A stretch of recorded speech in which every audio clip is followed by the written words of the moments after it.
E aí, Henrique? Olá, Henrique. Tá. Eu sou o Henrique Pereira. Sou o Henrique Pino. Tá. O nosso texto, né, do trabalho é o texto 7 de Wundt, Elementos de Psicologia dos Povos, o princípio da linguagem e o pensamento do homem primitivo. É uma tradução do alemão. O texto é de 1916, a tradução acho que é de mais tarde. Tá. Acho que para começar a gente pode contextualizar um pouco com a aula e explicar também sobre quem foi William Wundt. Claro. Ele é considerado o pai da psicologia experimental. Depois de estudar medicina, ele trabalhou com um fisiologista da Universidade de Heidelberg e, posteriormente, na Universidade de Leipzig. Ele deu o primeiro curso universitário de psicologia científica e passou a escrever o primeiro livro de psicologia, que se chamava Princípios da Psicologia Fisiológica. Chique. Depois, quando ele fez isso, ele separou a psicologia da filosofia e da biologia. E acabou se tornando daí a primeira pessoa a ser chamada de psicólogo. A abordagem dele ficou conhecida como o estruturalismo, devido ao fato dele usar métodos experimentais para encontrar os blocos básicos de construção, seriam as estruturas, né, de pensamento, e investigar como que essas estruturas interagiam. E esse texto já é da terceira fase da obra dele, ou a fase final, eu não lembro, Sim. que vai bem sobre isso, porque ele fala da psicologia meio que permeante na linguagem, as línguas dos povos primitivos. Uhum, exato. Essa base do estudo, né, o estruturalismo, para fazer isso, os princípios que ele utilizou eram a sensação, a percepção, observar objetos, imagens, eventos, né, dos participantes, mas, tipo, em partes constituintes, assim, da mesma maneira que um anatomista ia estudar o corpo, tentando encontrar suas partes constituintes, ele fazia o mesmo, dessa maneira. Sim. Acho legal também citar algumas contribuições, né? Aqui para ficar mais claro. Como já falado anteriormente, ele escreveu o primeiro livro de psicologia. Ele configurou o primeiro laboratório de psicologia experimental, isso no ano de 1879. Ele utilizou o método científico para estruturar a estrutura de sensação e percepção. E demonstrou que a introspecção, que é um método um pouquinho logo em seguida eu pretendo falar um pouquinho mais, poderia ser usada para estudar os estados mentais e as experiências de laboratórios replicáveis. Veja só. Falando um pouco sobre a questão da introspecção, nos seus estudos ele percebeu que tanto, isso também retirado de alguns textos de aula, o Wundt percebeu que tanto a linguagem oralizada quanto a linguagem gestual, as emoções, sentimentos, etc., são expressadas pela tonalidade de voz, pelas expressões faciais, pelos movimentos dos braços, mãos, enfim. E em algumas línguas, como já também fazendo essa relação com o próprio texto, para designar grande e pequeno, as mãos são levantadas, abaixadas, a voz também pode ficar mais aguda, mais grave, enfim. Sim, e além dos povos primitivos, ele relaciona isso com as pessoas surdo-mudas Uhum, exato. europeias naquele período. E ele também relacionou isso com a tradição dessas pessoas estarem sendo mais oralizadas quando elas são educadas, mas também, sei lá, de uma base comum, intuitiva, assim, nessa comunicação. No caso agora a gente fez Gestual. uma ponte no texto mais em si, mas voltando um pouco antes para falar dele no geral, como eu estava dizendo sobre a introspecção, ela foi alvo de muitas críticas, especialmente com a chegada das ideias dele nos Estados Unidos. Uma das principais críticas sobre a introspecção era a impossibilidade de replicação e observação, que eram características que pareciam, tipo, precisavam ser essenciais para uma ciência da psicologia. Então, durante os primeiros anos, tipo, bons longos anos, tipo 50, 60 anos do século XX, os processos mentais eles foram deixados de lado pelos psicólogos americanos e o behaviorismo passou a ser a única ciência psicológica aceita, assim. E... É, Uhum, tá. Indo pro texto, a primeira coisa que eu acho que me apitou, assim, tanto no título quanto na primeira frase, é do primitivo. eu não sei, isso me veio uma coisa bem, eurocêntrica, etnocêntrica, de tipo um evolucionismo. Tal povo é primitivo porque ele não qualifica dentro dos nossos padrões culturais. Nós somos avançados, nós somos civilizados. Sim, mas até no início eles mesmos falam. Não diga. O termo usado muito no texto sobre os não civilizados, os civilizados, essa distinção também, como tu falou. Sim, que foi uma crítica que dentro da própria antropologia se fez, mas acho que mais posteriormente, de 1916. O autor ele constrói esse estudo comparando linguagens de tribos primitivas, linguagem gestual, linguagem infantil, toda a base do texto basicamente em cima de alguns exemplos e citando diversos povos e... Sim. Isso tudo meio sendo tecido com a questão da linguagem. Exato. Tipo, ele começa primeiro fazendo uma coisa bem importante. Ele afirma que a linguagem, ela produz inferências sobre características mais gerais do pensamento. Isso também se assemelha, tipo, um pensamento lacaniano mais posterior do nosso inconsciente e nosso pensamento se estruturar como uma linguagem. Sim, então, exato. tipo, ele compara o alto alemão antigo e o alemão original para alemão atual naquela época, e ele vê, tipo, as mudanças no pensamento, como elas podem ser observadas pela ótica da linguagem. Sim, é muito importante ressaltar que, tipo, a principal coisa que ele tenta enfocar nesse texto é justamente esse fato de que é muito importante o estudo de linguagem, que ela não deve só ser de interesse de etnologistas, filólogos ou, enfim, a história em si, e também de muita importância da psicologia, porque essas características ajudam muito a compreender comportamentos mentais, né, que são essenciais para o trabalho. Os nossos processos psíquicos até dentro, sei lá, da coisa mais clínica, tipo, é muito da fala, é a tradição falada do que é dito, como se é dito, expressado. Exato. Uma coisa também legal de ressaltar alguns pontos do texto, né, para tentar ser breve nesses 15 minutos. Ele, a partir dos incessantes estudos linguísticos, não foi possível encontrar uma linguagem original. Então, as tribos, elas tinham uma linguagem própria, provavelmente com a linguagem mais desenvolvida depois do tempo, se extinguiu a criação mental mais importante. Tipo, o povo mais forte sempre, como é citado no texto, sobressaía às vezes aos mais fracos. Então, muitas línguas acabaram sendo extintas e se tornando o povo dominante com a língua. Então, é muito difícil de datar alguma origem, uma linguagem, primeira língua, porque sempre foi uma coisa muito modificada. E ele também faz questão com, acho que, exemplos, não cito exatamente qual, mas acho que das Filipinas ou tribos africanas, dessas ditas, entre aspas, primitivas, que não necessariamente a tribo mais forte militarmente era que, sei lá, perduraria a sua linguagem, mas com a linguagem mais complexa e com mais estruturas. Sim. Que sobressaía a outra. Sim, ele ressalta que, por exemplo, ele tem linguagens primitivas que são expressas pelos sons, outras miméticas, né? Mas que conseguem comunicar os pensamentos da forma igual, assim.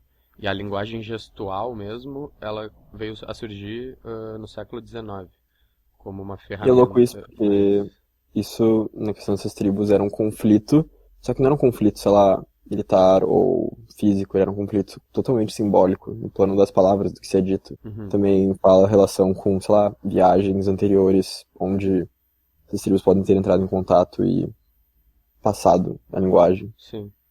Com o tempo tem essa questão da linguagem gestual, né, que foi surgindo, é o que definiu, assim, o fato, os surdos mudos estarem cada vez mais oralizados, então cada vez veio uma contribuição maior pela linguagem gestual, que também é usada não só por surdos mudos, enfim.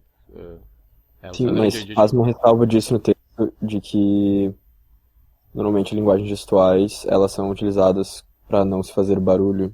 Ele fala que, na questão fora dos surdo-mudos, a intenção, acima de se comunicar, ela é de manter essa comunicação em segredo da linguagem gestual. A origem, assim. Então, ela não surge espontaneamente, tal qual aos surdo-mudos, mas ela surge com a finalidade já de se estabelecerem negociações. Sim.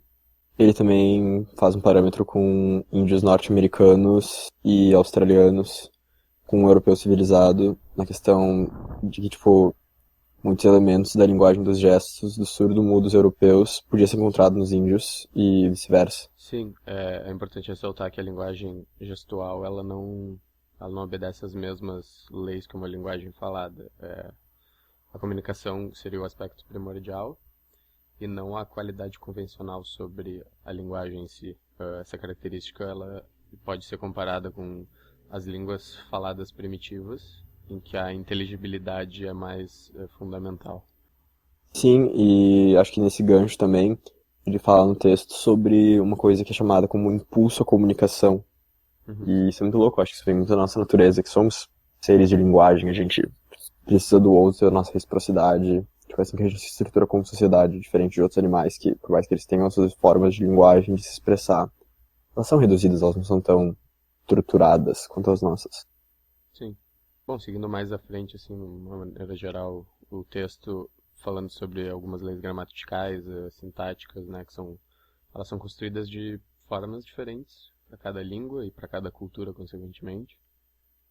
E aí entra muito o fato, como se diz, importante da psicologia na análise, porque como consequentemente isso se deriva da cultura, as construções elas revelam, né, muito a maneira de pensar de cada tipo de povo, de cada povo. Sabe-se que as línguas se desenvolvem por aglomeração e aglutinação, e em algumas línguas as frases são formadas a partir de um objeto perceptível, concreto. Então, muito da Sim, e linguagem se espelha no como é o povo, com a forma de pensar, a cultura. Isso. bah, total. E nesse ponto também, eu lembro de quando eu tava lendo, me acendeu uma luzinha.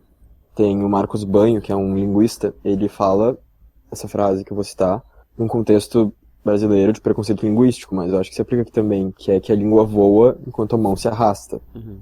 Tipo, a língua se dá mudanças muito facilmente por questões locacionais, por questões culturais, Exato. enquanto a grafação dessa língua, o que fica registrado, uma gramática, por exemplo, é muito mais demorado, tipo, ela não acompanha os processos que são sociais. Sim, uma coisa muito que dá pra relacionar com atualmente, assim, que nem tu vê muito meme na internet ou coisa tipo, tal palavra brasileira para definir, tipo, só o brasileiro sabe a definição de tal palavra.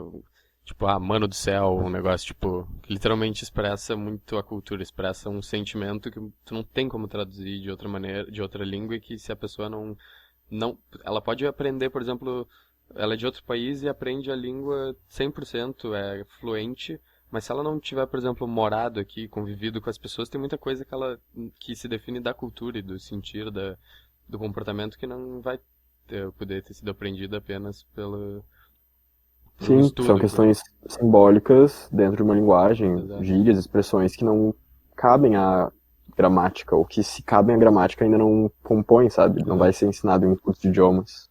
Eventualmente no texto ele exemplifica o que estava me perturbando um pouco da questão do primitivo, que para linguagens primitivas ele entendiam as linguagens de, sei lá, vou citar depois todos os povos que são mencionados, mas carecem estruturas gramaticais. Tá, ao longo do texto, eles citam exemplos de tribos do continente africano, acho que asiáticos ou da Oceania, também com nativos norte-americanos e australianos. Uhum. Isso Sim. também normalmente sendo posto em contraposto com europeus de uma cultura, entre varíssimas aspas, civilizada e letrada. Uhum. Sim. É que é interessante que tá, esse é um texto de 1916 e eu não tenho mais muitos conhecimentos em cima sobre o grande contexto, assim. Sim. Mas se tu pensar numa questão de história, assim, mas que eu acho que o texto, tá, ele não se pretendia isso, mas ele meio que passou bem por cima, tipo, ficou uma lacuna pra mim, uma questão de relações de poder entre os povos primitivos e os povos civilizados. Uhum. Tipo, ele não se colocou na sua posição que, acho que é um tempo muito antigo para ter essa mentalidade. Mas, sei lá, muitos desses povos vivem em regiões mais remotas de países que foram criados e cortados e divididos como uma fatia de torta pelos europeus, sabe? Uhum. Então, eles Sim, com estão, certeza. sim, em suas bases acima por um problema que eles mesmos criaram dentro de, sei lá, corridas coloniais. Sim, totalmente. E eu acho que Desculpa te cortar, Não, mas a vai. investigação dos povos primitivos até é uma, creio que inicialmente herança colonial. Seja se tu for pensar lá pro início, pelo Vaz de Caminha, ou até mais além, com o início da antropologia, tipo, era, ir pra uns lugar deserto, umas tribos que não tiveram contato com o homem branco, pra ver, entender o que tá rolando ali, mas sempre pelos seus Sim, próprios sempre pela sua parâmetros, própria sabe? visão. Sim, bem, tá contando a história, mas sempre na visão de quem está Quem contando. venceu. Exato. Mas vamos ver isso depois, tá? A única coisa que eu queria fazer era só definir linguagem. Tá, uma coisa. Isso eu acho que a maioria das Definição. pessoas deve saber, especialmente os professores, ou quem quer que esteja aqui nos ouvindo. Ah, linguagem é diferente de língua. Uma língua é um idioma, ele é expressado, coisas que a gente fala Sim. dentro do seu idioma, mas a linguagem é basicamente uma maneira de Forma de se. se comunicar. Aham. Tipo, você expressa com códigos, com símbolos, alguma coisa. E também que o pensamento influencia a linguagem influencia o pensamento. Tipo, um não existe sem o outro. E a questão da linguagem é que ela vai influenciando características dos nossos pensamentos. E também falando sobre a linguagem infantil que é abordada no texto, ele faz uma comparação dela com a linguagem dos gestos, pela uma questão de que elas estão continuamente sendo recriadas e por acho que uma questão intuitiva também. Tá, ele também relaciona, acho que tu falou isso mais no início também, a questão de, sei lá, o cachorro é o au, au, au, o cavalo é o pocotó, a galinha é o cocó, tipo, papai, mamãe, essa fala mais infantilizada mesmo, que ela se assemelha ao pouco com os babucios da criança. E uma coisa também, eu acho legal falar aqui, mas não sei onde isso caberia no trabalho, mas teve um experimento na Idade Média, que acho que foi conduzido pela igreja ou por alguma universidade, talvez, não tenho certeza, Sim. que eles queriam descobrir a linguagem original das crianças. Tipo, se as crianças ficassem sozinhas, sem ninguém falando com elas, que língua elas falariam. Uhum. E levaram daí um monte de criança, da plebe, obviamente, para um convento com umas freiras, cortaram as línguas das freiras, e essas crianças, tipo, tudo eram os bebês, nenhuma delas acho que durou mais de 1 ano e pouco, 2 anos. A maioria morreu de infecção. Aham. Porque é muito essa questão, a gente precisa da fala, a gente precisa de alguém falando pra gente, ainda mais em épocas mais infantis Sim. da nossa vida. Tipo, a gente aprende a falar com o outro. Ouvindo. Isso é uma loucura. Mas é isso, no geral? Mais alguma coisa? Acho que é. Tá. Eu tô olhando o texto, acho que. Na medida do tempo, acho que foi o que. As coisas importantes a serem Acho que tá bom. abordadas. A gente trouxe coisas importantes e, tipo, resumiu o texto todo. Beleza. Então é isso. Um abraço aqui a todos que estiverem ouvindo. E é isso. Tchau.